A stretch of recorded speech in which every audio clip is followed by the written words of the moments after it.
todos los días, ¿verdad? Bendecimos y damos la bienvenida a aquellos que nos siguen por redes sociales.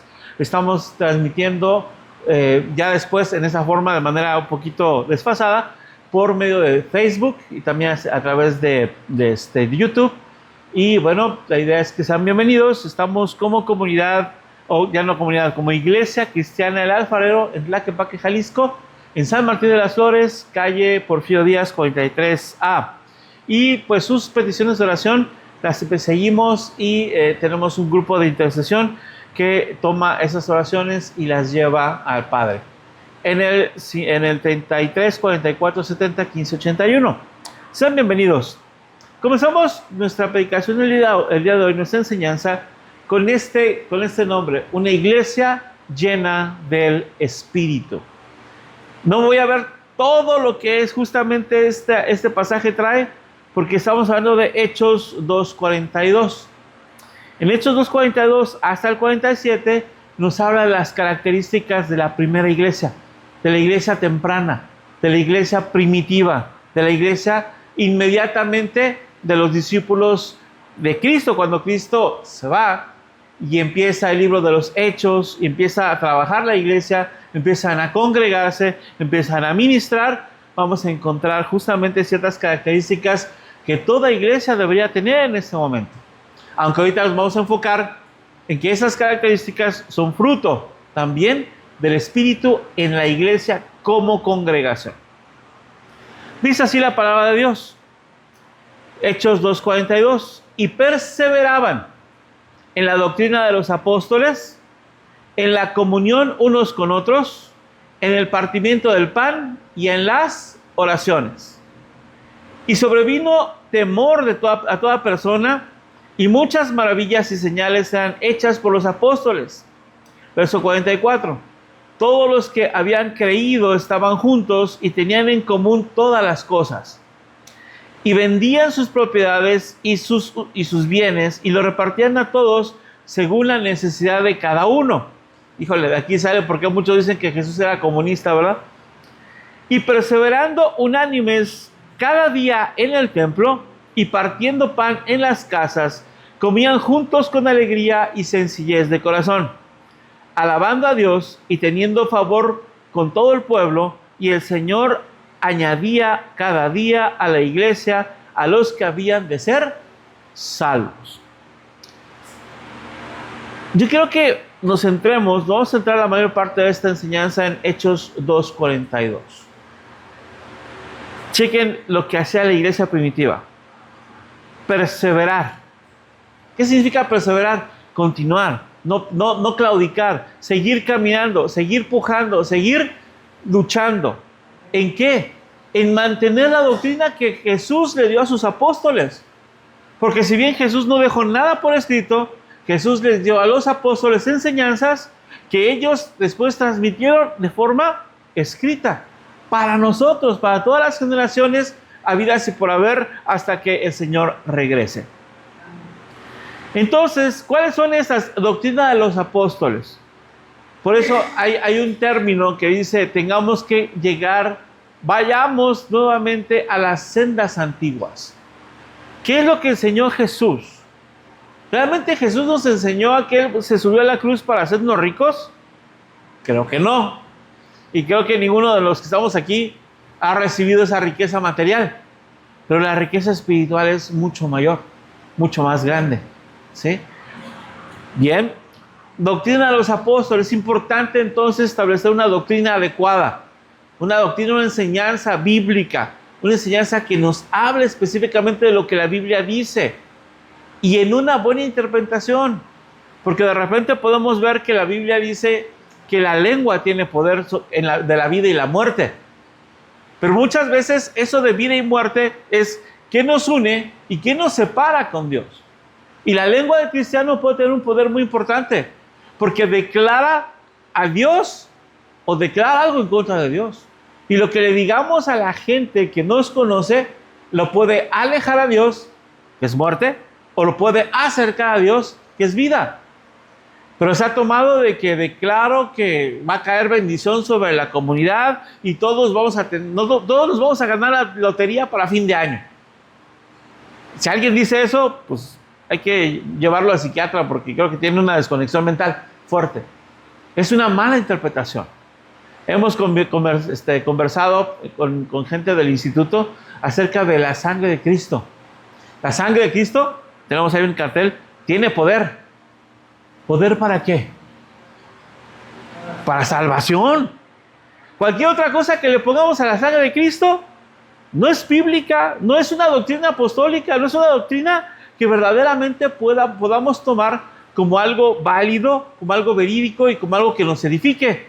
Ahí está la cuestión. Lo que yo hablo con mis palabras, ¿me acerca más a Dios, vida, o me aleja de Dios, muerte? ¿Sale? En la comunión unos con otros. Vamos a ver ahorita el concepto de comunión. Quiero redefinirlo un poquito importante y quiero que creo que tiene mucho que ver con la forma en la que podemos nosotros trabajar. En el partimiento del pan, esto es la Santa Cena, ¿verdad? Principalmente, o también en la comida. No significa que la próxima semana vayamos a tener talento aquí, porque a veces el talento se utiliza como algo válido, que es básicamente el pretexto de tener comunión, el pretexto de compartir el pan para también recaudar fondos para la iglesia, porque a veces pues las cuentas suben, la gasolina sube, ¿sí? No sé en cuánto esté la gasolina ahorita. Estaba leyendo, en México ya le pusieron un tope.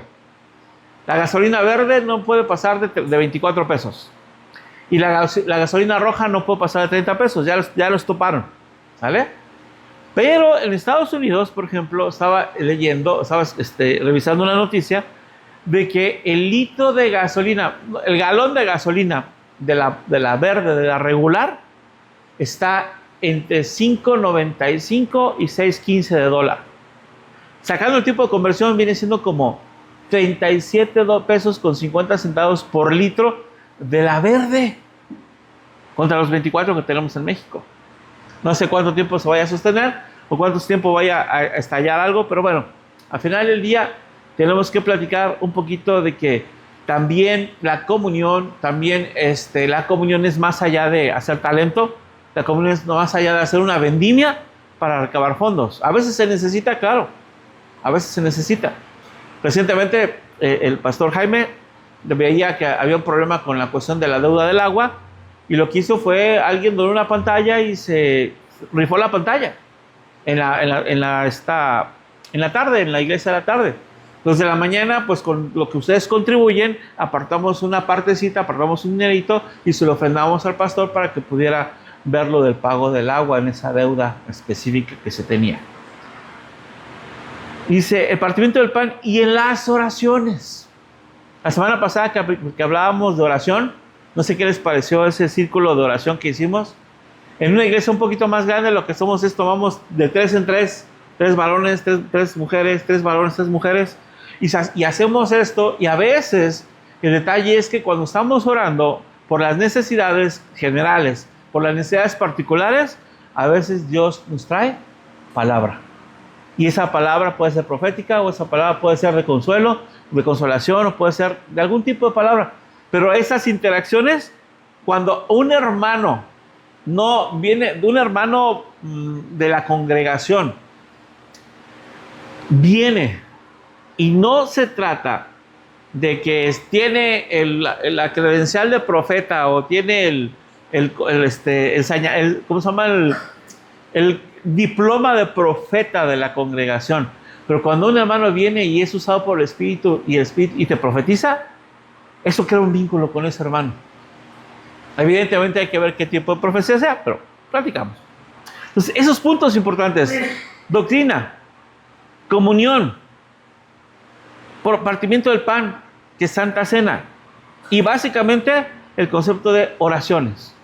4 pilares fundamentales que debe de tener una iglesia, pero esa iglesia de Hechos 2, fue en Hechos 2, unos pasajes atrás, cuando hablaba justamente de la llenura del Espíritu, de cuando en el aposento alto vinieron lenguas como de fuego que venían detrás de un viento fuerte, y la gente empezó a hablar en lenguas humanas.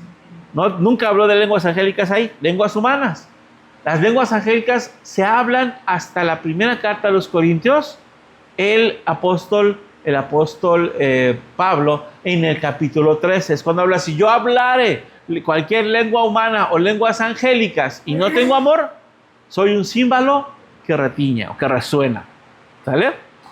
Y bueno, a manera de introducción, ustedes aquí ven un faro. ¿Qué significa un faro? Imagínense un lugar, normalmente ¿dónde se ponen los faros? En donde hay riscos. Pocas veces ven ustedes un faro en una playa así como, no sé, como Cancún. Casi no se ven faros ahí. Pero, por ejemplo, pueden ir a Baja California, pueden ir a las playas del desierto de Sonora, es broma. Pueden ir a algunos lugares de Sinaloa, pueden ir a la parte en Tijuana probablemente, en donde ciertas partes no hay playa como tal, sino está la tierra, están las piedras, unas rocas enormes e inmediatamente el mar. Nadie se va a tirar a la roca enorme toda filosa a recibir el sol, ¿verdad? Pero sí están ahí, y ahí lo que hacen es ponen un faro para que en la noche ese faro les guíe para que no vayan a encallar, porque esas piedras de noche no se ven, y si viene un avión, iba a decir, si viene un barco, una embarcación, y no alcanza a ver ese tipo de risco, va a chocar y va a naufragar. Para eso es un faro. Dice por ahí que en una pequeña comunidad, evidentemente costera, ¿verdad?, existía un antiguo faro junto al mar, seguramente un risco. Y ahí vemos un risco.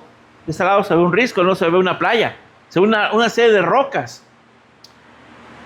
Ese faro había salvado barcos de encallar contra las rocas. Su luz era fuerte, constante y visible desde lejos. Los marineros confiaban en él.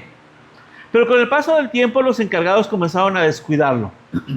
A lo mejor el municipio dejó de pagar a alguien que fuera un farero, no sé si le llama el responsable del faro, y seguían reuniéndose dentro del faro. Hablaban de la importancia de la luz, limpiaban algunas paredes, discutían sobre cómo debía verse el edificio, pero podemos hablar de que en ese momento no había luz eléctrica.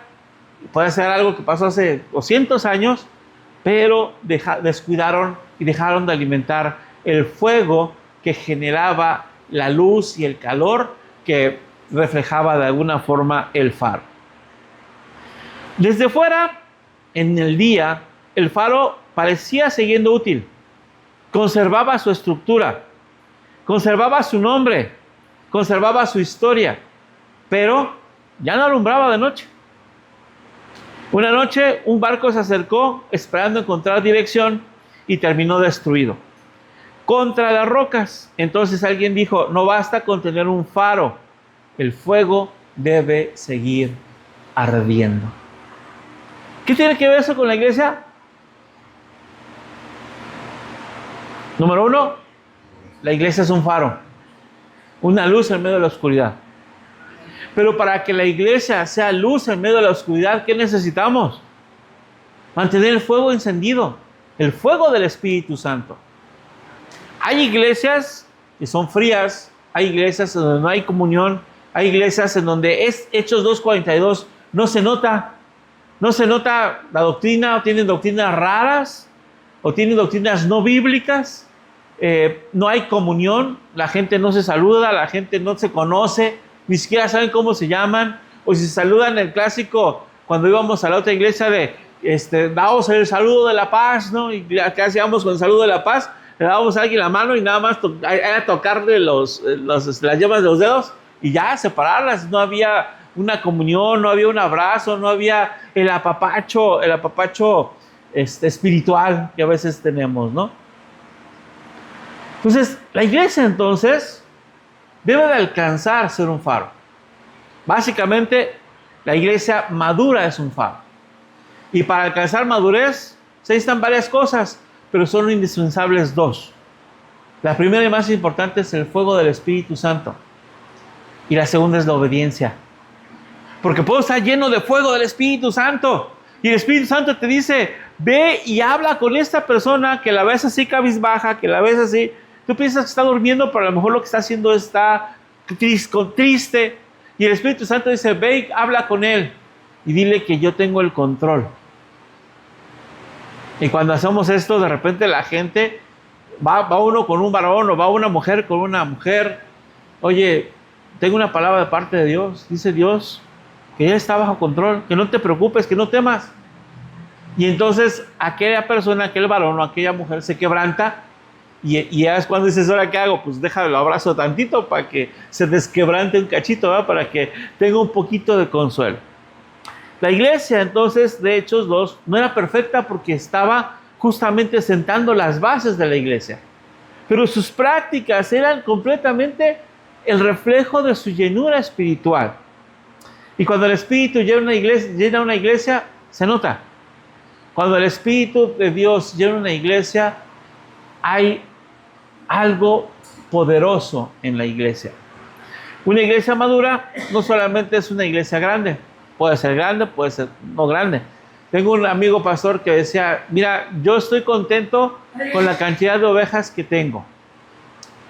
Porque tenía ya como 10, 12 años edad, pastoreando, y tenía un grupo decente, era una iglesia pequeña que tenía quizás unas 50 a 70 personas cada domingo. Y, oye, ¿no te gustaría que estas 50, 70 se duplicaran, se triplicaran? Y me dice, quiero primero que crezcan en madurez.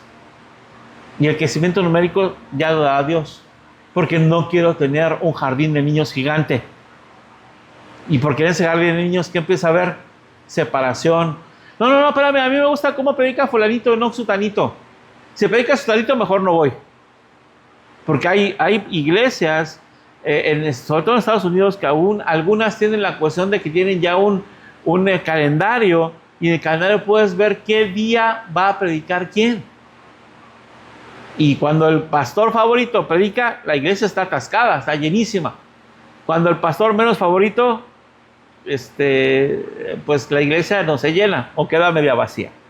Una iglesia madura, entonces, no es solamente una organización. Se necesita organización, claro, pero no somos una organización con fines de lucro, ni somos una organización civil. Somos una asociación religiosa. De hecho, cada iglesia debería tener al final un código frente a la Secretaría de Gobernación que diga AR, Asociación Religiosa. Una iglesia madura es una iglesia llena del Espíritu de Dios. Y básicamente Hechos 2:42 y subsecuentes nos habla de cómo luce una iglesia. Insisto, nuestro punto pivote es Hechos 2:42. Veamos qué significa entonces una iglesia que persevera en la doctrina de los apóstoles. Está todo el 2:42, doctrina de los apóstoles, y me brinco hasta el 47 con cada una de esas características. Nos habla de que cuando hay una doctrina sana, una comunión adecuada, partimiento del pan y oraciones, Dios añade cada día a aquellos que han de ser salvos. Y oramos porque Dios añada a los que han de ser salvos. En esencia, entonces, veíamos que esta iglesia madura no es ni la más grande ni la más organizada, sino la que está llena del Espíritu de Dios. Yo oro porque esta iglesia es una iglesia madura, pero necesitamos orar para que el Espíritu de Dios nos guíe, nos guarde, nos llene de fuego, nos llene de hambre de la palabra. Si nos llene de hambre de su palabra, porque aquí podría estar enfrente un burro hablando, y si está declarando la palabra de Dios porque Dios le usa aún esa palabra a través del burro, Dios lo puede usar para bendecirme. ¿Sale? Hechos 2, entonces queremos ver cómo una iglesia verdaderamente viva. Ahora sí, primera parte, permanecieron y perseveraban en la doctrina de los apóstoles. Podemos cambiar la palabra perseverar por permanecer. De repente puede llegar un nuevo libro. Mira, ¿ya viste este libro? Es de un cuate gringo que tiene una iglesia, que compró una iglesia, bueno, que compró más bien un estadio en donde jugaban básquetbol, algún equipo de la NBA, y compró el estadio y ahí armó una iglesia en donde se reúnen 60,000 personas cada domingo. ¡Wow! ¡Qué gigantesco!, ¿no? Si ese es tan exitoso porque logró hacerlo, juntar a 60,000 personas en un estadio convertido en iglesia, pues creo que es un modelo importante. Mira, vamos a leer qué dice. Y el libro se puede llamar Tu mejor vida ahora. ¿Realmente quiero vivir mi mejor vida ahora? Quiero quitar todo. Sí, quisiéramos quitar todo sufrimiento. Quisiéramos dejar de padecer hambre. Quisiéramos dejar de padecer enfermedades. Pero la realidad es que la mejor vida no puede ser ahora, ni puede ser aquí en la tierra. Nuestra mejor vida está por venir. Lo mejor está por venir. Estamos anhelando que el Señor Jesucristo venga para que instaure su reino milenial. Y entonces ahí veamos que tenemos una mejor vida, porque ahora en la Nueva Jerusalén, dice Apocalipsis, no necesitamos luz, porque Dios es la luz. Ya no va a haber facturas de luz. Seguramente ya no necesitamos internet, ni tiktokear, ni nada por el estilo. Pero no vamos a necesitar porque Él ilumina toda la estructura. Él ilumina toda completamente nuestra ciudad. Dice la Biblia que las cosas que le pasan a este cuerpo no sean afectados por el cuerpo glorificado. Yo quiero pensar que ese cuerpo va a ser medio complicado. Eso es una teoría, no es bíblica, es una hipótesis mía. ¿Se imaginan que dice Nueva Jerusalén? Estamos en la Nueva Jerusalén y Dios es la luz que destella en toda la ciudad celestial. Pregunta, ¿se apagará alguna vez la luz de Dios para irnos a dormir? Yo creo que la fatiga y el sueño ya no lo necesitaremos. Estaremos completamente cuerdos, completamente fortalecidos y siempre en alerta para alabar a Dios. Ya no habrá alerta de peligro, ya no habrá alerta de enfermedad, ya no habrá cuestiones de hambre, de persecución. Solamente la presencia de Dios. Yo quiero creer que ya no nos ganará el sueño ni nos quedaremos perdidos en el espacio, pero no se preocupen, hermanos, los que se duermen. Yo no oro para que Dios ya se los lleve, porque no dormirán después. Dormirá el cuerpo, pero la mente, el alma, el espíritu estarán siempre presentes en lo que es la presencia de Dios. Entonces, no se habla en este momento todavía de qué tamaño era la iglesia. No sabemos realmente de qué tamaño era la iglesia. Es más, la iglesia estaba aparentemente desperdigada, porque muchas veces hay varios escritores y varios autores que han dicho que la iglesia estaba en casas, que no había congregaciones así como esta, y que mucha gente de hecho se juntaban en el templo de los judíos, y ahí en el atrio de los gentiles se juntaban y empezaban ellos a adorar, empezaban a hablar de la palabra. Y antes de la persecución, pues podían estar en el templo. Cuando empieza la persecución, empiezan a juntarse en casas. Y más con la persecución de los romanos, dicen que se juntaban específicamente en algunos lugares bien importantes, en las cámaras mortuorias que están debajo de la ciudad. ¿Sale? En esas cuevas, había cuevas, que esas cuevas había cadáveres, había ya huesos por ahí, ¿no? En las catacumbas. Para eso usaban las catacumbas en la ciudad de Roma. Pero bueno, me estoy saliendo del tema. Parte importante, no habla de la cantidad del tamaño. Tampoco habla de la cantidad de milagros. No habla de cuántos, o sea, y cada día se añadían. ¿Cuántos? 1, 2, 5, 1000. No lo sabemos. Estaban creciendo poco a poco. Y de hecho, lo curioso es que se estima que la iglesia de Jesucristo, ¿cuántos eran? ¿Cuántos estaban en el aposento alto? ¿Se acuerdan? En el día de Pentecostés. ¿Cuánta gente había en el aposento alto? 120, ¿no? 120. Después hablan en lenguas y Pedro se sube. La gente dice, ¿qué dicen estos? Yo no entiendo en mi idioma. Alguien está hablando fenicio, alguien está hablando griego, alguien está hablando latín, alguien está hablando, déjenme ponernos en este contexto, alguien habla alemán, alguien habla italiano, alguien habla portugués, alguien habla español. ¿Cómo le hacen estos para conocer el idioma? Pues no lo sabemos. Bueno, sí lo sabemos. Ellos no lo sabían, nosotros lo sabemos. Se llenaron del Espíritu Santo y el Espíritu Santo los capacitó para dar un mensaje importante. Y entonces Pedro, viendo la confusión, se sube y predica, y dicen que se convierten 3,000 judíos. No, 3,000 judíos, porque eran judíos de la diáspora. Había judíos de otros países que se habían reunido en Jerusalén para el día de Pentecostés, y entonces ahí crece la iglesia. Hay un crecimiento importante, exponencial. Pero esos judíos que se convirtieron, que vivían en otros lados, ¿qué hicieron? Se fueron a su pueblo, se fueron a su tierra y empezaron a predicar en su tierra. Y eso empezó el crecimiento poco a poco. Se estima que de esos 120 que comenzaron la obra de la iglesia, para cuando el emperador Constantino se declara un sínodo, declara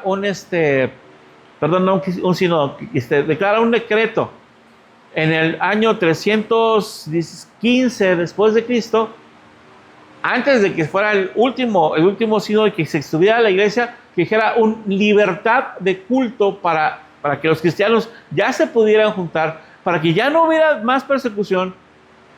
Dicen, algunos estiman que para ese entonces ya eran cerca de 6 millones en todo el ¿cómo se llama? En todo el Imperio Romano. Entonces ya eran imparables. Si el Imperio Romano para ese entonces ya eran casi, no sé, 15 o 20 millones, cerca del 35, cerca del 40% ya eran cristianos. Entonces ya no los puedes frenar. ¿Y saben cómo lo lograron? En la relación uno a uno.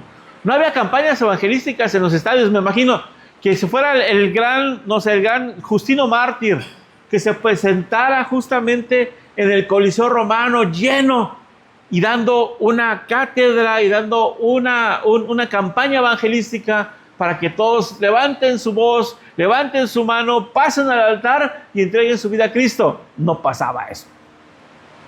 Pero ¿qué sí pasaba? Oye, yo veo cosas interesantes. Se ve en Antioquía, en Hechos. Hay cosas interesantes en ti.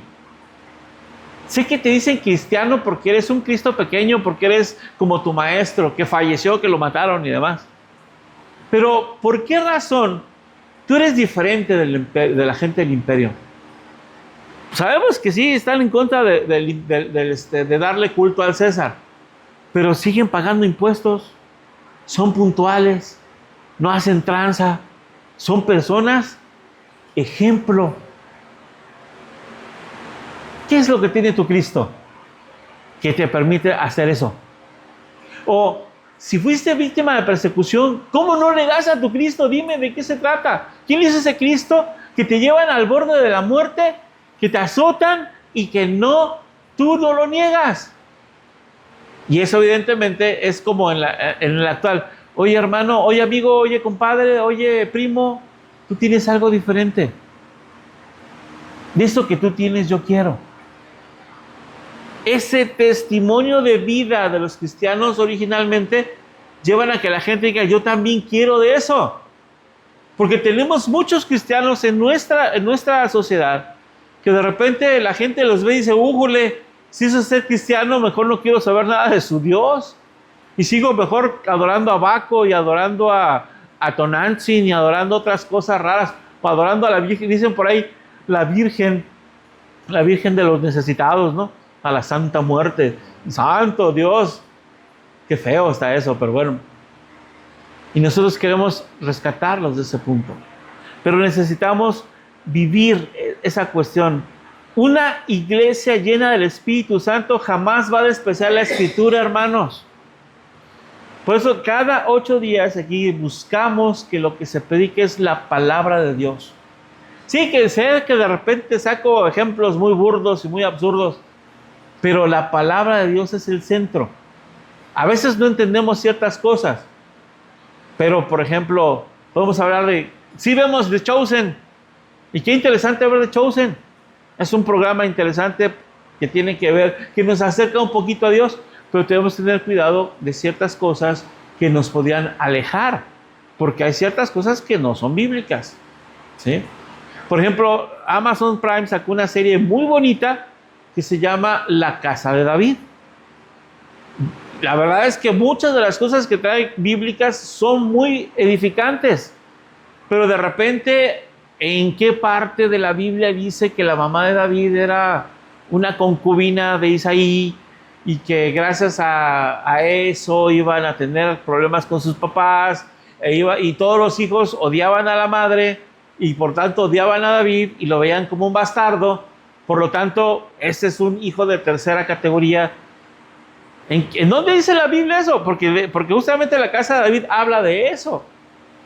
Creo que son licencias poéticas que se toman como para decir, si el rey David hubiera sido el hijo de una amante de Isaí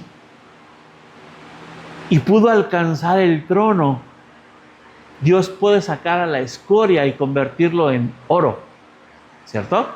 Pero bueno, no se trata de eso. Doctrina es importante. No se trata de música excelente, no se trata de músicos excelentes, que tenemos que dar a Dios nuestro máximo esfuerzo, lo mejor que podemos dar a Dios en servicio, pero aún así podemos tener músicos padrísimos, con una alabanza genial, luces y muchas cosas, pero pues la enseñanza no es lo bueno, no es buena enseñanza. Podemos tener actividades constantes. Por ejemplo, algunas iglesias tienen el culto de varones, la oración del miércoles, la oración del jueves, la oración matutina del viernes. Tenemos los cafecitos de las mujeres, tenemos los cafecitos de los hombres, tenemos las salidas fuera. Obviamente yo oro porque cuando esta congregación tenga el número suficiente, podamos hacer esas cosas. Porque muchos, sobre todo voy a hablar de varones. ¿Cuántos varones necesitamos tener un encuentro con Dios? Para eso a veces nos vamos con la finta, y algo bien importante, a veces en los congresos Dios nos sacude y Dios nos restaura de una manera poderosísima. A veces el tener siempre la misma enseñanza al mismo tipo hablando aquí, pues hace que empiece a cabecear, ¿verdad? Pero el punto es, a veces en los congresos hay otro tipo de administración que nos sirve. No estamos en contra de los encuentros, pero tengo que encontrar a Dios. Tengo un amigo pastor que está del otro lado de la ciudad, que él está con un grupo, no sé cómo se llama el grupo sinceramente, pero esos grupos organizan salidas con varones. Se van a la punta del cerro, bueno, pero no cualquier cerro, se van a la sierra, donde no hay señal completamente de celular, donde no puedes tener distracciones. Se van a caminar en los cerros, llegan a la zona alta de los montes, no son montañas, pues son montes altos, y de repente se desperdigan y se aíslan casi, y los dejan ahí por un periodo de 3 o 4 horas completamente solos en medio de la naturaleza, en medio de la nada. ¿Para qué? Para que se sinceren con Dios. Porque a veces, sí, Señor bendito, te doy muchas gracias por todo. Y no. Celular, ¿no? Y seguimos orando y el celular sonando. Y nos rompe la oración. Pero en aquel entonces, en medio de una zona donde no hay más que vegetación, o incluso no mucha vegetación, está uno ahí como, aquí voy a acampar en medio de la nada, y en medio de la nada Dios nos puede hablar. Porque después del esfuerzo físico y todo, Dios puede hablar. Y ese ministerio es muy interesante. Es muy interesante porque la gente llevan a varones a subir cuestas altas, a sacar un esfuerzo físico, y después del esfuerzo físico, cuando saben que ya no pueden, que ya no aguantan, que ya se les acabaron las fuerzas, que ese es el problema del varón. Mientras tenga fuerza, sigo. Se me acaban las fuerzas, Señor, ayúdame. Y está diseñado para eso. Pero bueno, no se trata, pero si este tipo de salidas es, vámonos a un seminario de varones, y nos vamos a la playa, en donde hay tanta cosa, donde, por ejemplo, vamos a Vallarta y vamos a algún tipo de hotel y de repente hay actividades en la alberca y ¿qué se va a encontrar uno en la alberca? Es interesante que de repente va a haber cosas que nos distraen de Dios. Una iglesia no puede ser solamente acción, no puede ser solamente movimiento, debe tener dirección. ¿Podemos movernos, iglesia? Sí, amén. ¿En qué dirección? Señor, tú márcanos la dirección. Efesios 4, del 14 al 15 dice, para que ya no seamos niños fluctuantes, llevados por doquiera de todo viento de doctrina, por estratagema de hombres que para engañar emplean con astucia las artimañas del error. Verso 15, sino que siguiendo la verdad en amor, crezcamos en todo aquel que es la cabeza, que es Cristo. Cristo. Doctrinas van, doctrinas vienen, sectas van, sectas vienen, pero la palabra de Dios permanece. Había algún tiempo cuando Dios me dio la oportunidad de estudiar un curso de locución y dije, ahora que voy a estar así, que me reciba del locutor, nada que ver, ¿verdad? Sinceramente me agarré un eslogan de un cuate llamado Beno Albarrán, que salía en el radio, que tiene una voz así bien bajada, ¿no? Y él decía, todo pasa, todo cambia, pero el rock sigue no sé qué haciendo. El rock no se desvanece, bueno, pero no me acuerdo cómo iba. Y yo agarré y digo, voy a hacer lo mismo, todo pasa, todo cambia, pero la palabra de Dios permanece. Digo, está suave, ¿no? Pero bueno, al final del día, ¿qué queremos hacer? Dijo Jesús, el cielo y la tierra pasarán, pero mi palabra no pasará. Y el problema es que a veces viene, oye, suena interesante eso que dices, ¿realmente está conforme a la Biblia? Suena importante, suena interesante decir, hoy oraré para que el manto de Jesús cubra a mi familia. Espérame, ¿eso no era de la otra iglesia? ¿No era de nuestros hermanos separados o de los hermanos de los cuales nos separamos? Cúbrelos con tu manto, cúbrelos con tus alas. Bueno, eso sí es bíblico. Pedamos a Dios que nos cubra bajo sus alas. El que habita al abrigo del Altísimo morará bajo la sombra del Omnipotente. Oh Jerusalén, Betsaida y Corazín, tanto los quise yo tomar y tomarlos debajo de mis alas como gallinas con sus polluelos, pero ustedes no quisieron. Sodoma y Gomorra tuvieron un castigo que va a ser menor al que tendrán ustedes. Esa es una profetada bastante intensa. Una profecía muy fuerte que se cumplió en el año 70. Año 70 después de Cristo, vino Roma, destruyó hasta la última piedra interior del templo. Solamente quedó un muro exterior, a medias, el muro de los lamentos, ¿verdad? ¿Y qué pasó? Ya pasó de eso, pues prácticamente 1900, ¿qué les gusta? 1970 años, 1980 años, y no ha sido reconstruido el templo. Y el imperio sionista quiere, pues, que ocurra otra vez esto para traer vacas rojas y volver a hacer sacrificios. Pero el sacrificio de Cristo es el único que necesitamos. Entonces, una iglesia puede tener música excelente, puede tener actividades constantes, pero tiene que tener hambre del Espíritu, porque el Espíritu produce hambre por la palabra. Ahora el siguiente punto, sigamos con Hechos 2:42. En la comunión unos con otros. La palabra que se usa para comunión en ese entonces es la palabra griega koinonía. Y koinonía, a veces vamos a tener koinonía. Miguel, vamos a tener koinonía. Te invito al Starbucks a echarnos un buen frappé de sabor frutas tropicales con una galleta de avena hiper mega cara. Y decimos que eso es koinonía. ¿Cómo estás? ¿Cómo has estado? ¿Cómo te va? ¿Qué cuentas? ¿Qué me platicas de la universidad? ¿Qué me platicas del trabajo? ¿Qué me platicas de esto? ¿Se está portando bien tu papá? Y pensamos que eso es coinonía. En parte sí. ¿Por qué? Porque llegaron las preguntas que le dije: ¿cómo estás? ¿Cómo te va en la universidad? ¿Cómo está tu relación con tus padres? ¿Cómo está tu relación laboral? Tu papá se porta bien, no es para que él agarre y le diga todo lo malo que hace su papá, que yo sé que su papá no hace cosas malas. Porque casi le veo la aureola al papá aquí. Pero esas palabras dirigidas en consejería cristiana me indican por dónde tenemos que trabajar con Miguel. ¿Cómo puedo, una parte importante, compartir sus cargas? La única carga que no estoy dispuesto a compartir es la carga del hermano José.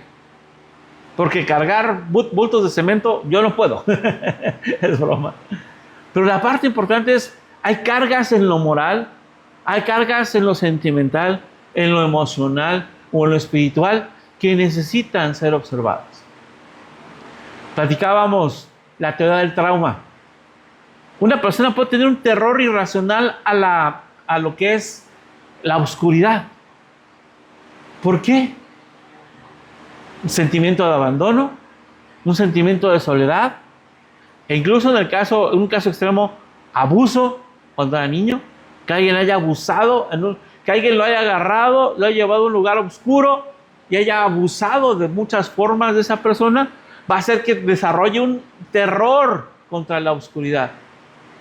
Y hay algunos que se pueden mejorar vía desensibilización sistemática. ¿Qué es esto? Si alguien tiene miedo a la oscuridad, pues agarro un lugar completamente oscuro y le pongo 8 lámparas, por decir un número. Todas las lámparas prendidas, vente, siéntate. Y estoy platicando con él y estamos conversando y tal vez pues las 8 lámparas tienen mucha luz y a los 5 minutos de estar conversando, ¡pum!, apago la primera lámpara sin que se dé cuenta. Pasan otros 5 minutos, ¡pum!, apago la siguiente lámpara. Hasta que va a haber un momento en qué momento él empieza a sentir el temor. Porque a lo mejor nos podemos quedar con 2 lámparas y sigue igual. Se está desensibilizando, se está acostumbrando a lo oscuro. Pero si hay un trauma subyacente de abuso físico, abuso emocional o incluso abuso sexual, necesitamos hacer una aproximación diferente para sanarlo. Eso es compartir las cargas. Compartir las cargas sería: pastor, tengo carga por orar por un hermano que está enfermo en el hospital. Compartir las cargas lo teníamos aquí con nuestra hermana Carmen, que de repente, ¿saben qué? No puede ir porque a mi esposo le dio un SB. Le dio un problema de un derrame cerebral. Compartir las cargas es: vamos a ver si nos permite orar por el varón, por él. Pero al menos si no nos permite orar, compartir un poco sus cargas. Para eso necesitamos saber dónde están. Porque en este caso, con la hermana Carmen ya nos dijo de manera muy rápida y clara: está en tal clínica. ¿A qué hora se le da la visita? A tal hora. Y por ejemplo, compartir las cargas a veces tiene que ser ¿sabes qué? De repente viene el otro hermanito que está acá, el pastor, ¿me puede prestar porque necesito para mis camiones? Yo sé que a veces tienen altibajos o a veces algunos muy bajos y ¿sabes qué? No tengo mucho, pero de esto que salió voy a tomar una parte para ofrendártela para tus camiones. No te la voy a regalar. No te la voy a prestar, te la voy a ofrendar.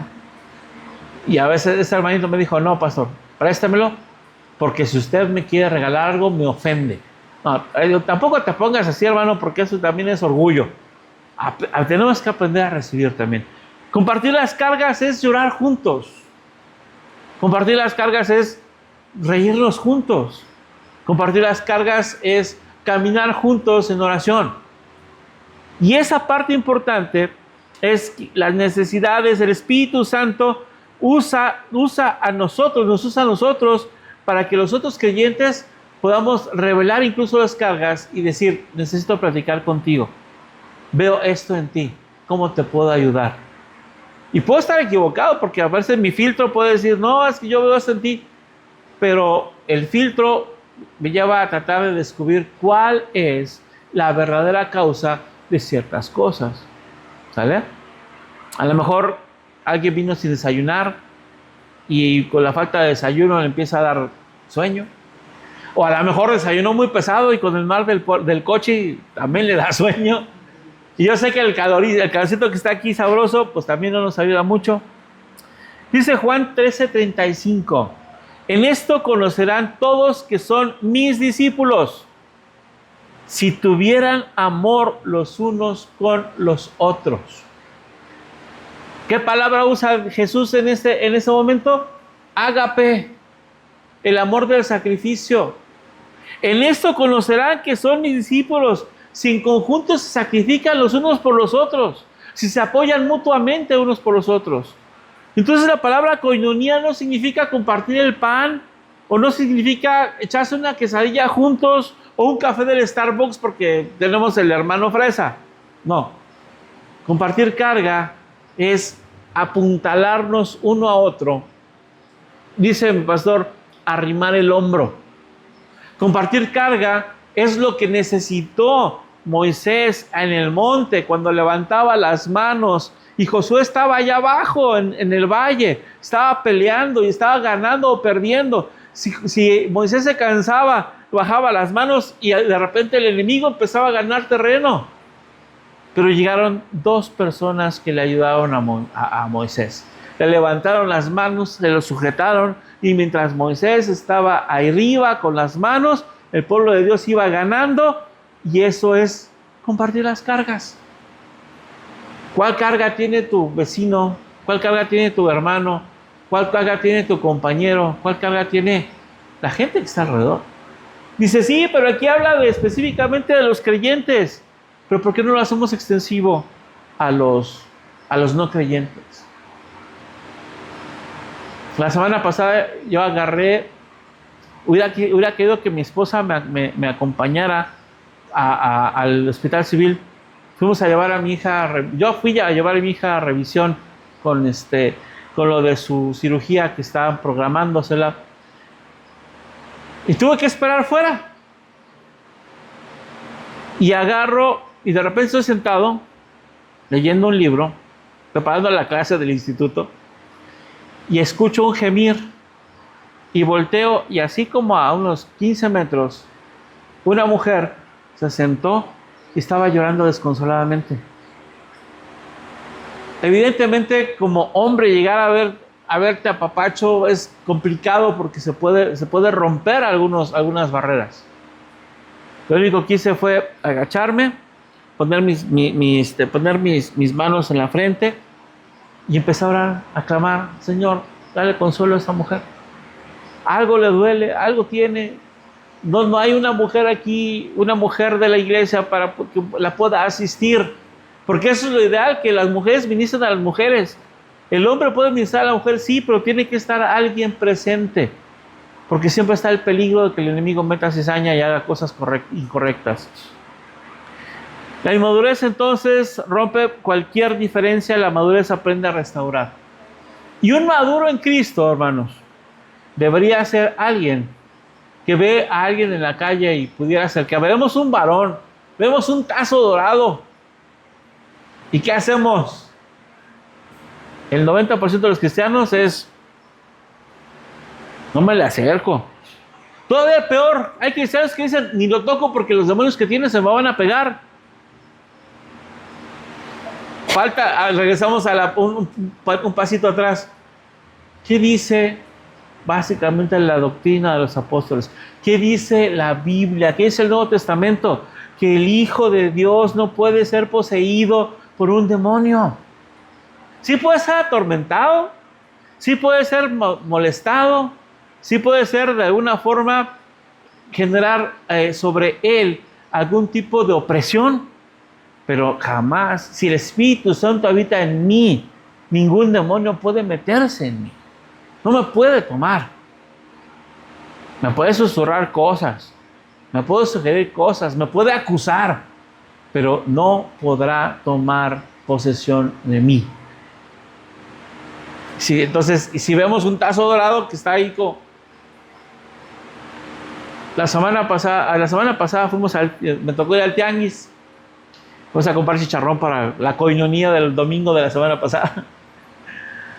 Y justamente estoy justamente comprando unos artículos y de repente siento una mano en mi espalda por 3 segundos y de repente siento otra mano que quita esa mano a mi espalda. Volteo para acá y la clásica ya no está aquí, ya había caminado para acá y volteo y era una señora que tenía a un muchacho con parálisis cerebral caminando así con mucha complicación, pero ese chiquillo por alguna razón, un jovencito quizás de unos 16 años, por alguna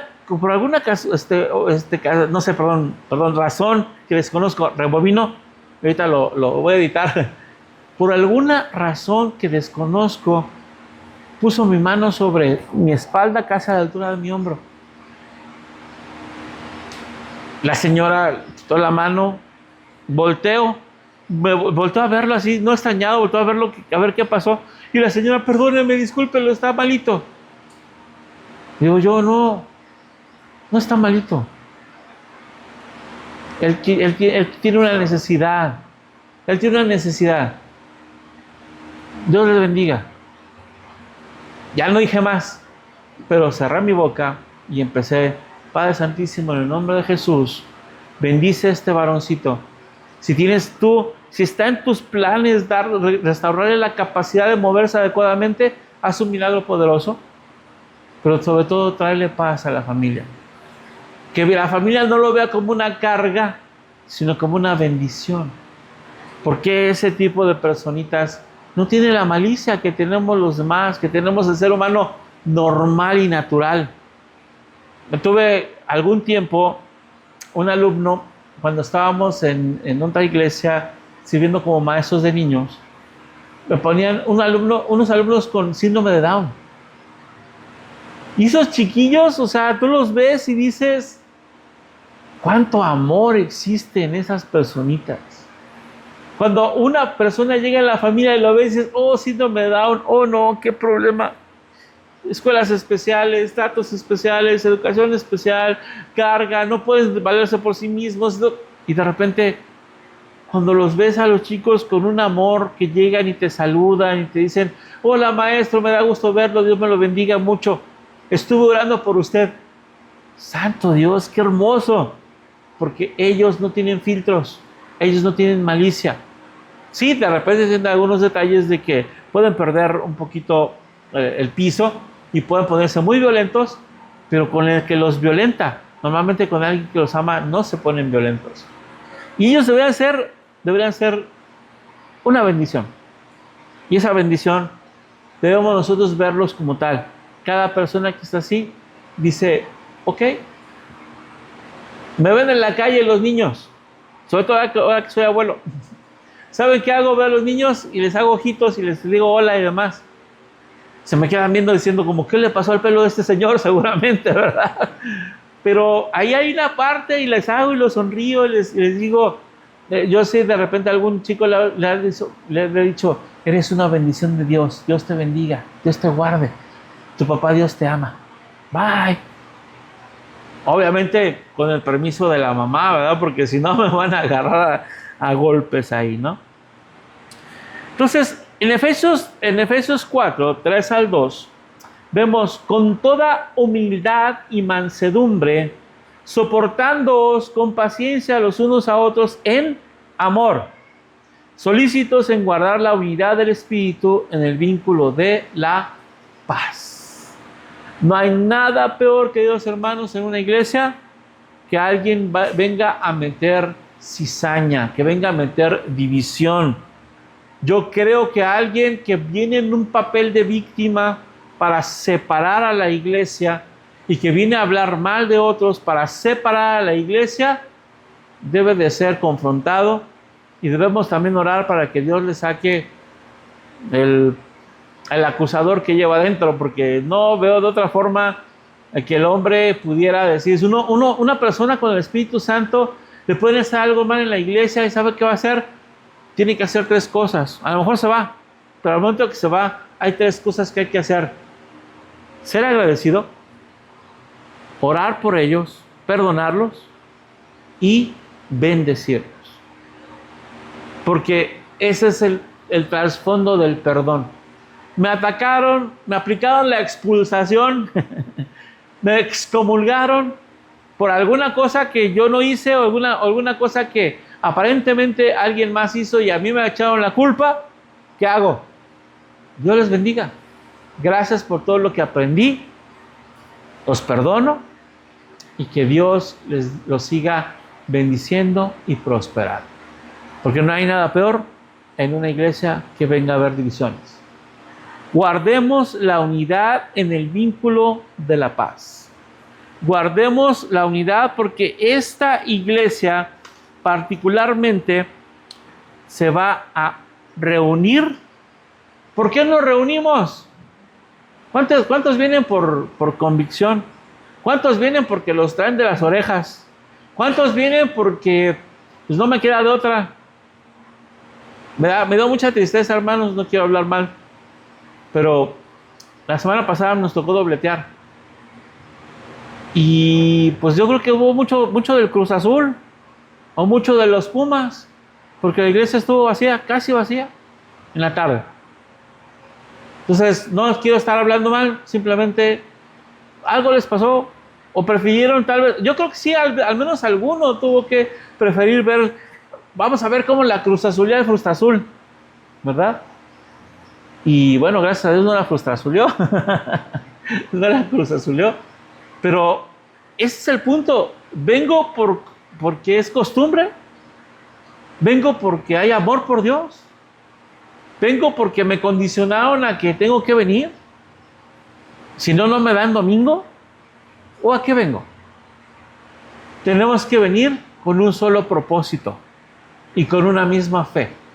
La fe es en Cristo Jesús y el propósito es escuchar la palabra de Dios. Sufrimos, tenemos que aprender a cargar unos con otros en cargas. Desafortunadamente está el otro extremo. Vamos a encontrar a la persona que siempre va a ser la víctima, a la persona siempre sufrida, a la persona siempre sufriente. ¿Cómo está, hermano? ¿Cómo está, hermana?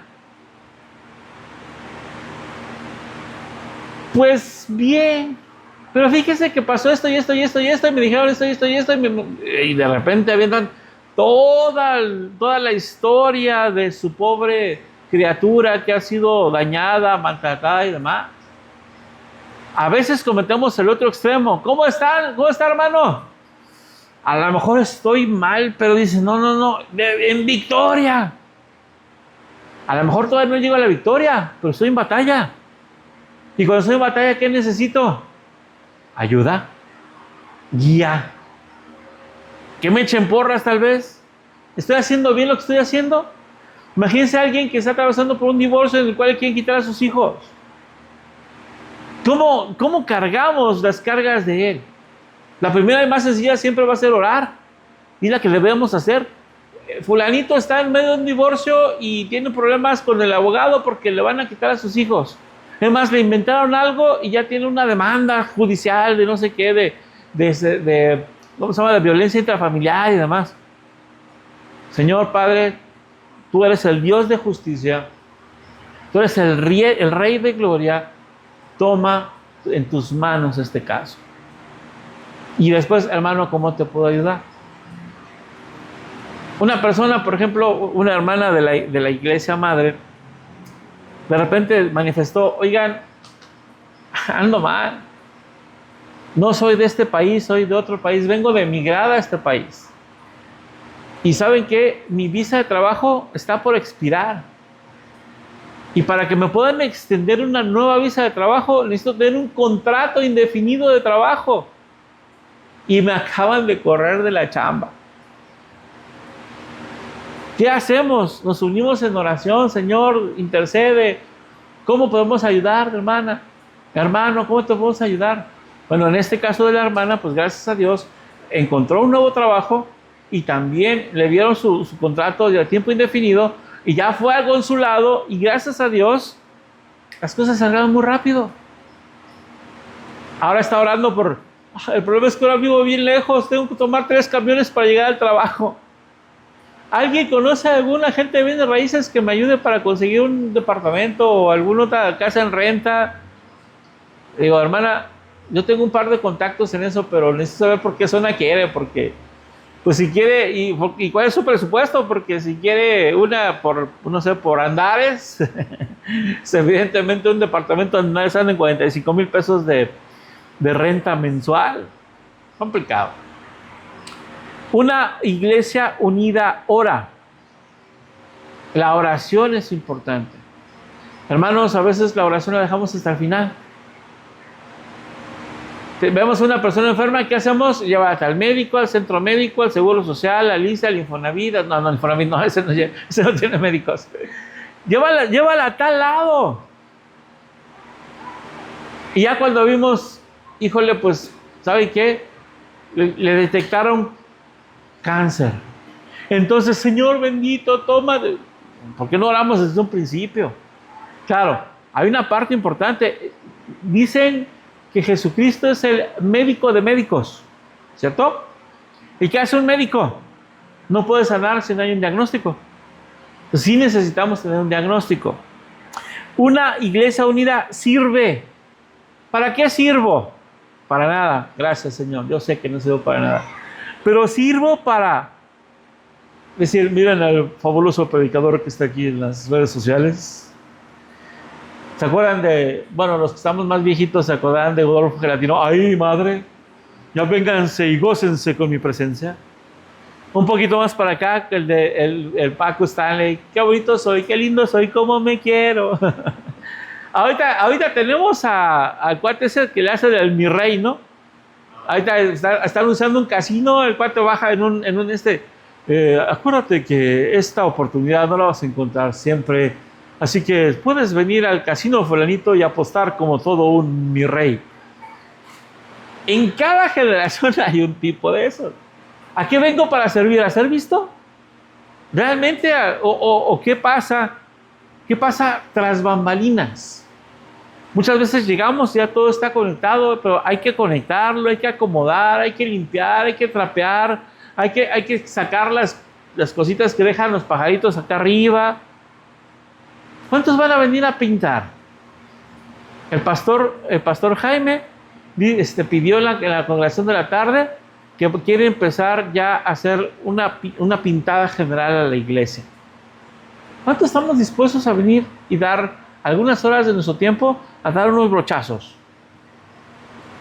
¿Para ser visto? No, para servir. ¿Sí? Somos siervos inútiles, pero servimos a alguien mayor. Y qué bueno que el pastor diga, vamos a pintar la iglesia porque la casa de Dios necesita ser hermoseada. Está un poquito descuidadita. Una iglesia unida, una iglesia madura, adora y depende de Dios. Les ha tocado ver, perdónenme la expresión, hermanos, pero hay veces que la adoración, la gente balbucea, adora en lenguas. No se sabe la letra, pero levanta las manos, cierra los ojos y empieza a bla, bla, bla, bla, bla, bla, bla, bla, bla, bla, bla. ¿Está mal? No lo creo. Pero a veces pudiera ser algo que externamente no pareciera ser. Nosotros, nacimos en una iglesia, hablando de mi familia, en donde había ciertas restricciones.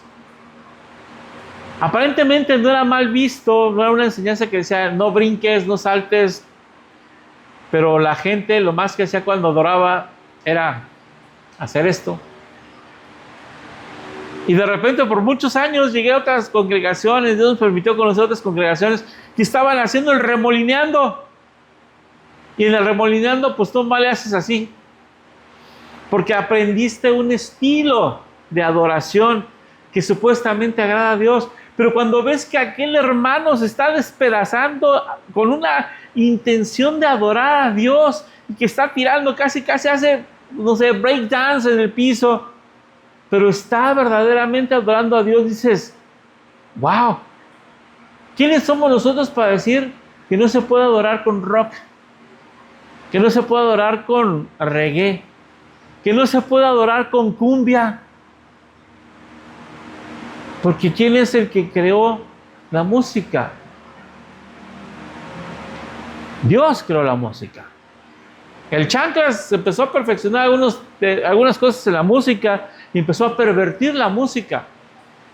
Y digamos que para mí el único problema, y no como es una cuestión mía, no se las expongo a nadie, pero digo, yo no escucho reggaetón, ni reggaetón cristiano. No me cabe en la cabeza que un estilo de música que denigra a la mujer, que no la baja de ramera, yo no veo eso algo para adorar a Dios. Los corridos tumbados tampoco. ¿Cómo usamos una base para que básicamente está muy emparentada con el reggaetón en cuanto a las mujeres, pero que aparte ensalza al crimen organizado?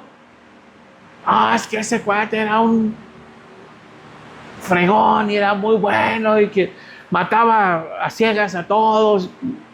¿Cómo voy a ensalzar a Dios cuando algo se crea para ensalzar a las cosas del crimen organizado? Pero bueno, de alguna forma, cada quien su religión. Si quieren escuchar música de banda cristiana, es muy su problema, siempre y cuando la intención de su corazón sea adorar a Dios. ¿Vale? La tercera parte de adorar a Dios y su dependencia está directamente relacionada en el partimiento del pan y en las oraciones. La iglesia, básicamente, ese partimiento del pan y las oraciones apuntan a Cristo como el centro. Hablemos de que nos sentamos a comer juntos. ¿Qué es lo primerito que hacemos? Orar. Normalmente cuando oramos por los alimentos es dar gracias a Dios por los alimentos dados. Me recuerdo, por ejemplo, de Chosen, cuando agarran el pan y Dios bendito, creador del universo, bendice este pan de la tierra que nos has dado hoy. Amén, ¿no? Alguna cosa por eso, no sé exactamente porque no soy tan fan de Chosen, sí los he visto, pero no soy tan fan de ellos. Empezamos a orar dando gracias a Dios. Comemos, tenemos comunión, tenemos tal vez algún tipo de interacción social y deberíamos cerrar con una oración comunitaria. Ese es un vínculo perfecto, ese es un sándwich perfecto, oración, comida, oración. Pero a veces en la oración, Padre, te doy muchas gracias por el presidente de no sé qué de Nicaragua, porque está haciendo esto, porque es el presidente de no sé cuándo, te doy gracias y empieza a sacar toda su lista de intercesión en la oración. ¿Qué rollo ahí? Dice Hechos 4:31, cuando bien orado, el lugar tembló y todos fueron llenos del Espíritu Santo y hablaron con denuedo. La oración no debería ser el último recurso, hermano. La oración es nuestro respirar. Yo digo de broma, cuando en Tesalonicenses el apóstol Pablo decía, orar sin cesar, pues, ¿quién se llama César? Que se salga porque vamos a orar. No, ¿verdad? Y esta iglesia debe de impactar al mundo.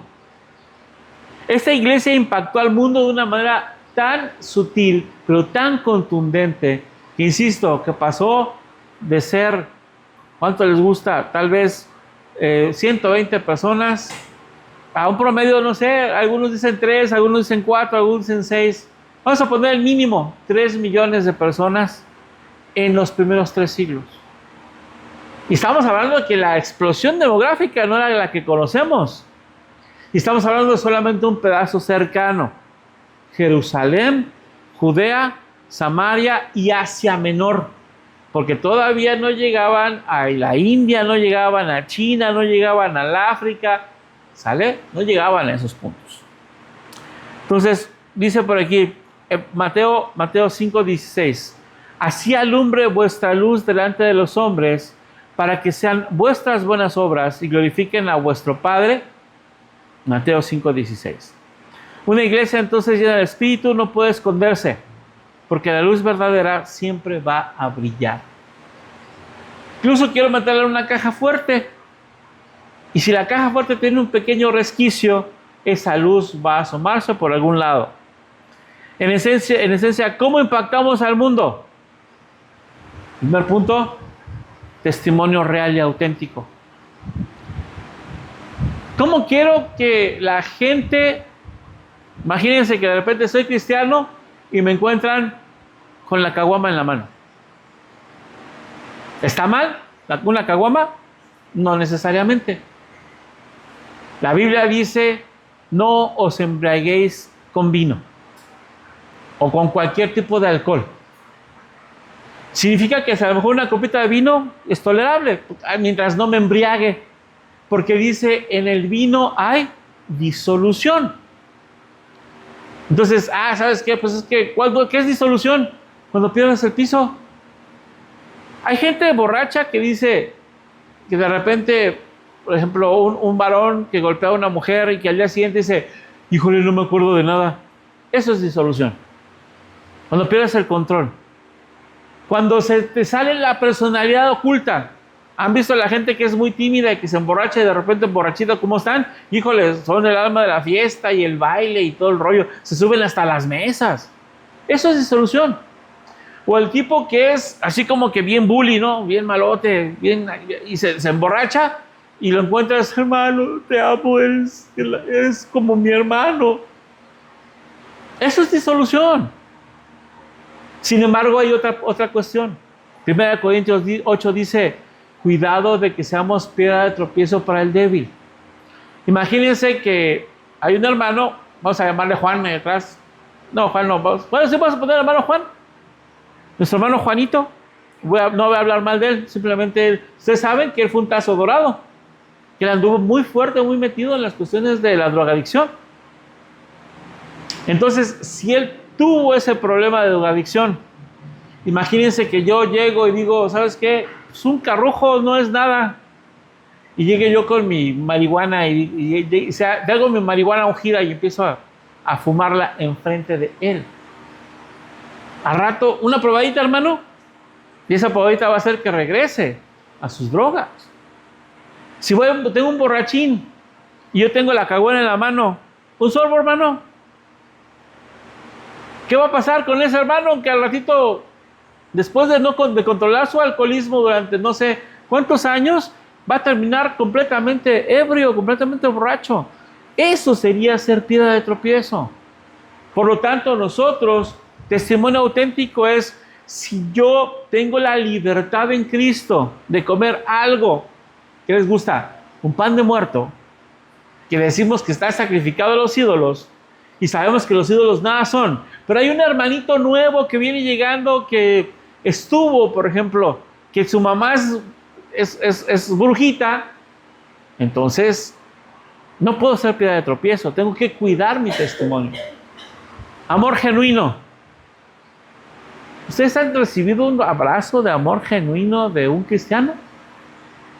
Voy a hablar no mal, pero sí de nuestra hermana, la mamá del hermano George, que dice, cuando llegamos y llegamos a tener un lugar donde nos juntamos, mi esposa tiene el ministerio de los abrazos. Ella abraza a todas las mujeres, y a veces digamos, por distancia, por respeto, yo no ando abrazando a las mujeres, pero sí a los hombres sí los abrazo, a veces el abrazo del oso.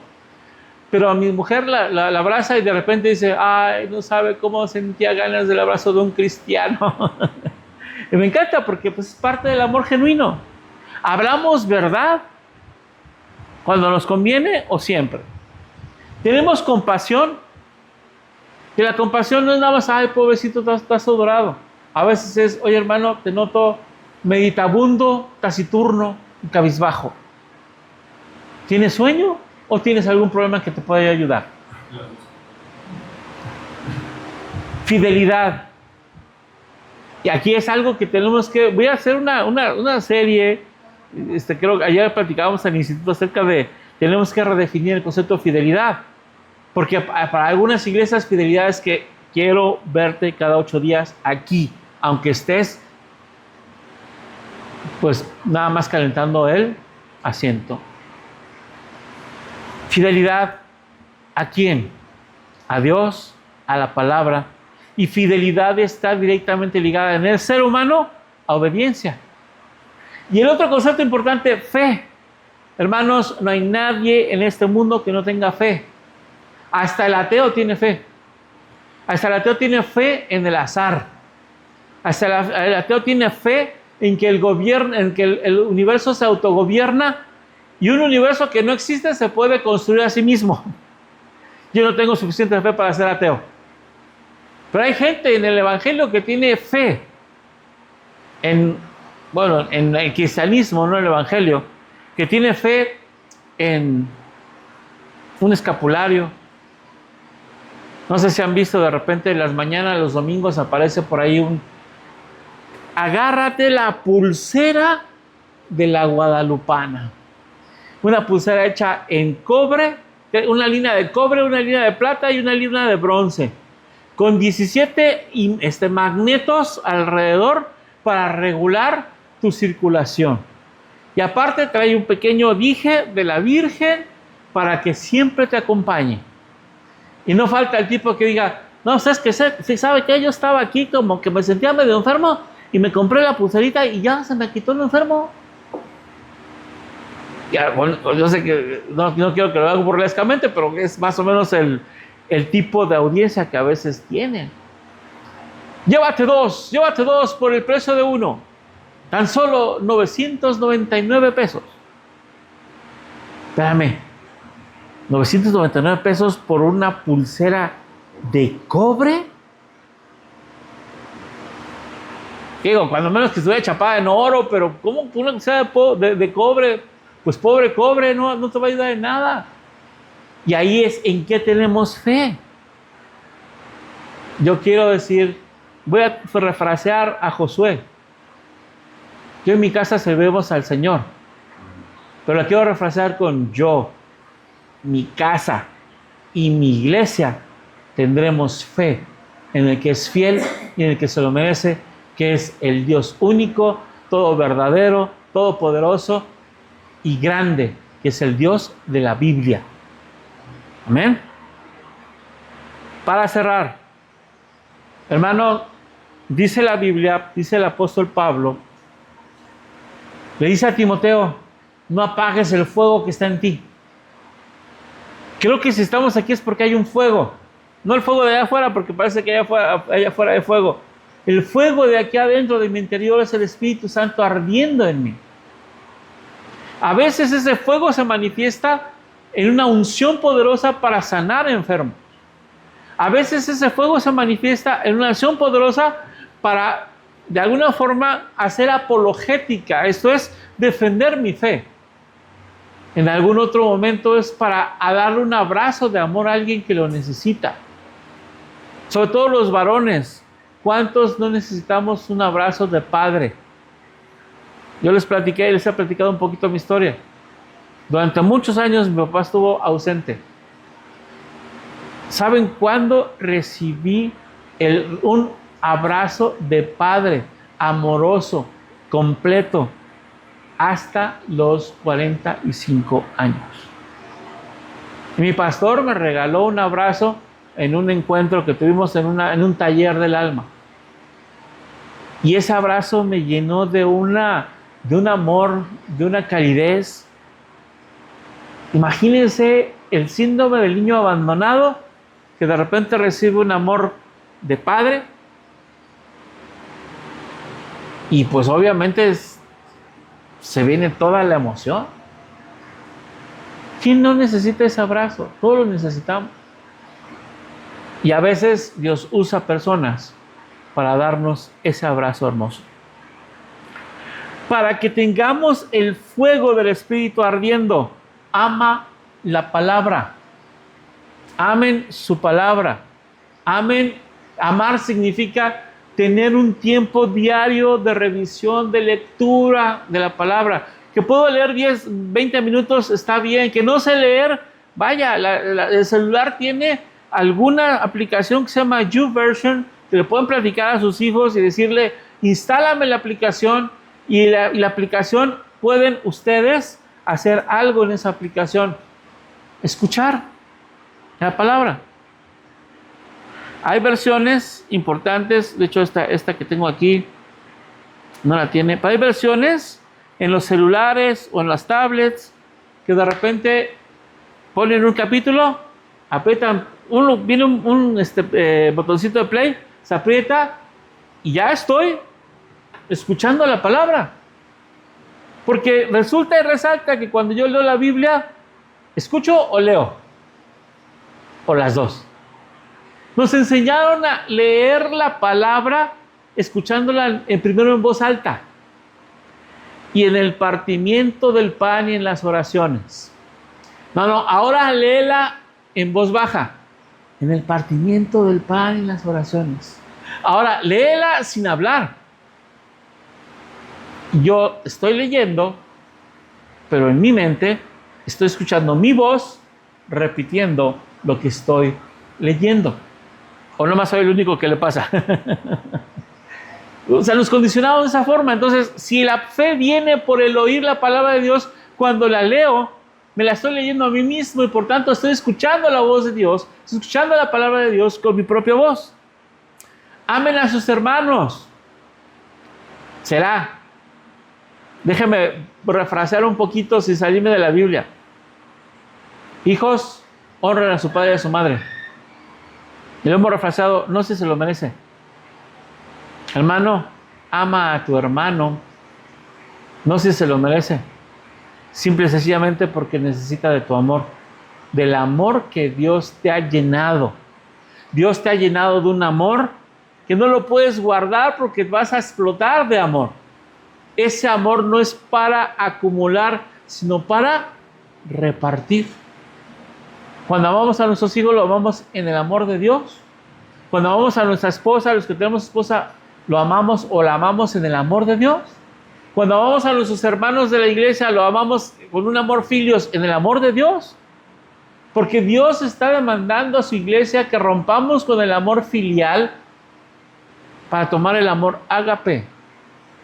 Y empezamos a ver cuáles son sus cargas y compartir sus cargas. Oiga, pero yo ya traigo mi propia carga, ya traigo mi cruz.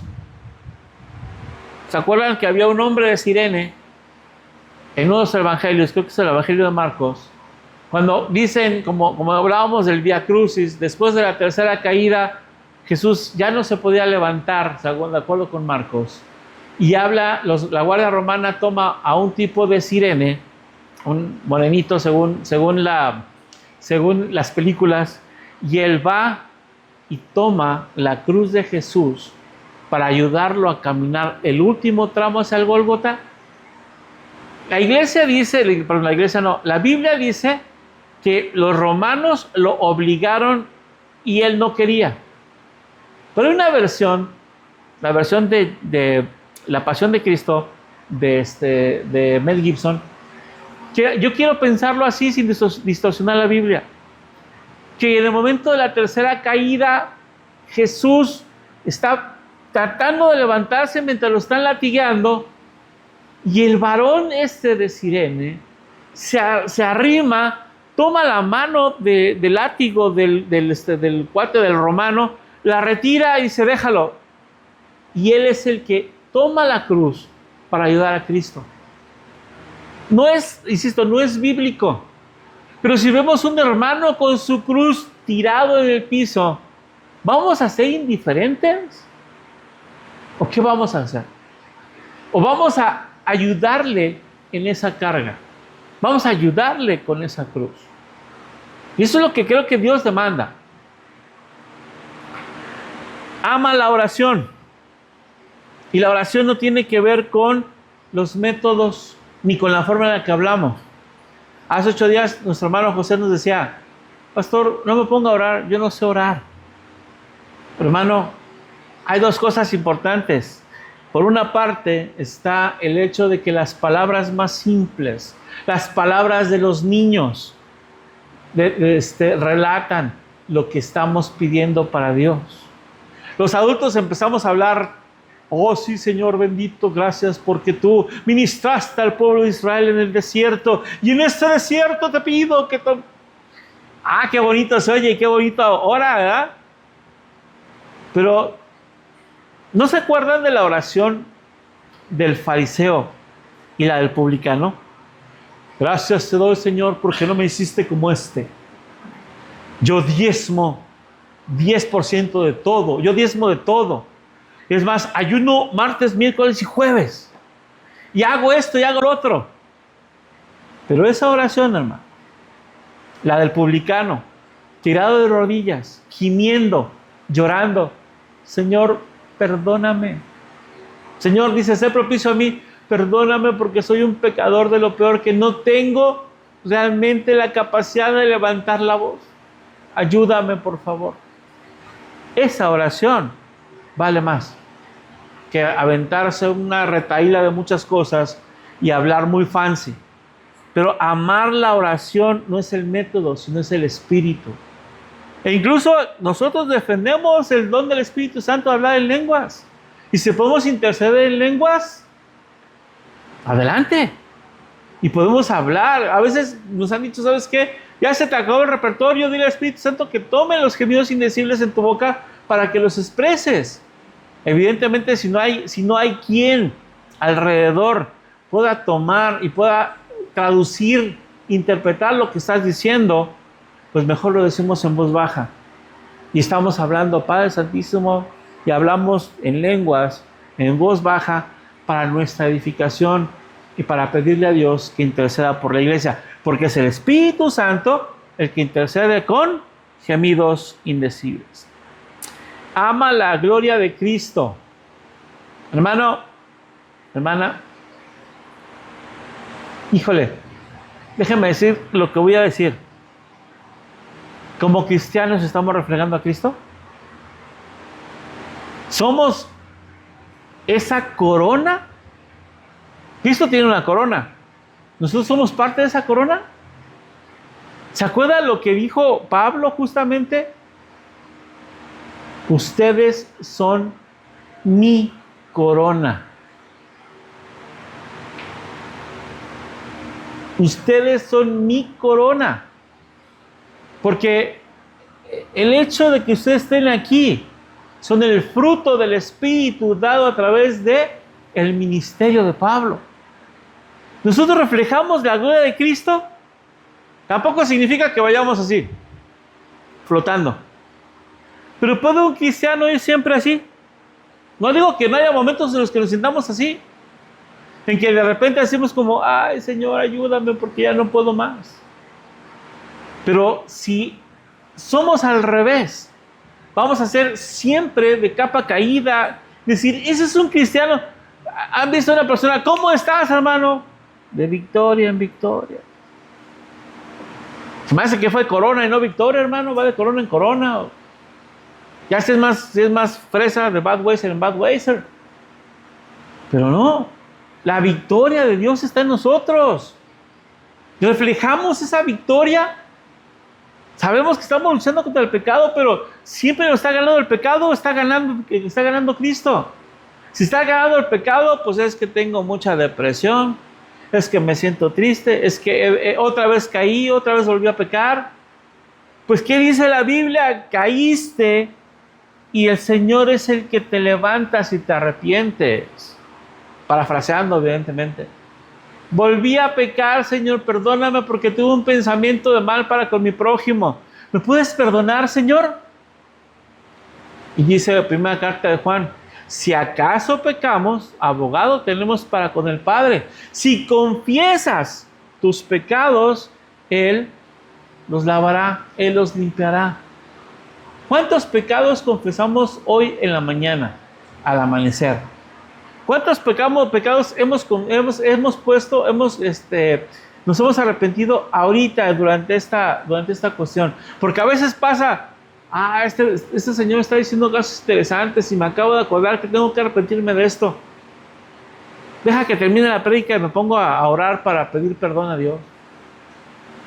O de plano es: me puedo desconectar un poco para conectarme con Dios y Señor, perdóname porque esto y esto y esto lo hice y necesito tu perdón.